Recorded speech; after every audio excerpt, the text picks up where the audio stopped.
really inspired by the way you're creating space to allow that emerging future flourishing to beckon us to emerge.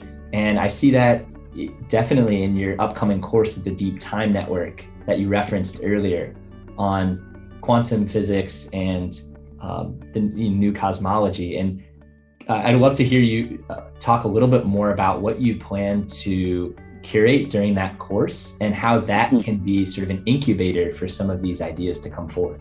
So the metaphors that I mentioned before about being allured by possibility, instead of thinking in terms of a linear causal connection with everything, I think is a transformative metaphor. It not only allows us to see the reality in a different way, but it actually allows us to look at our institutions in a different way as well. You know, we all know that we've got some serious problems, some systemic problems in the world today. You know, the systemic racism, the divisions that we have, the issues with the wrongful use of our resources and so forth. And as long as we try to attack those things in a Newtonian way, basically, which I mean by that is we look at, you know, what is causing this, so let me remove this cause, or what's causing that, and let me remove that cause, or let me stop this from happening, or let me stop that from happening. If we approach it in that reductionist way, I don't think that we are going to succeed. We have to use these new metaphors that I'm talking about, where we present earthrises to people. You know, we present them with possibilities that are so alluring that they cannot resist but move towards them. And the cosmic story is a vehicle for that, right? That's what its real value lies, is to inspire people to understand the reason why they're here, kind of thing. And so these new metaphors can help us to not just address root causes and, you know, this and that, but actually to create in front of people more and more of these earth rises that would allure them to want to protect our environment, to create something beautiful, to do something different. That's one side of quantum physics that I hope to bring through my courses.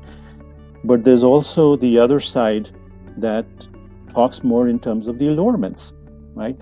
The allurements that have constantly arisen are also a result of quantum physics. It's the complexity that resides inside quantum physics that is able to convert basic allurements into more complex allurements, into what we human call it love. Love is an allurement, and it is nothing more than a complexification of the allurements that started the universe going, just as the real objects that we see around ourselves in terms of, you know, mountains, planets, human beings, they are complexifications of the material parts of the universe.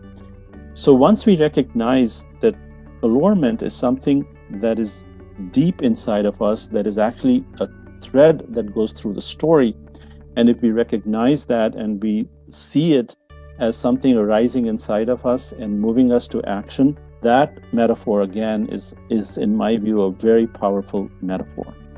And you know, in one of my writings, I think I said that you have to become your allurement to the point where it starts to overflow from you. And when it starts to overflow from you, it starts to impact other people. And it is that impact of other people that essentially creates, you know, what sometimes in deep time language we consider interbeing. Interbeing is a result of our allurements flowing into each other because they're arising inside of us and flooding our bodies, and we're becoming those allurements. That is some of the things that I hope that my course will bring out.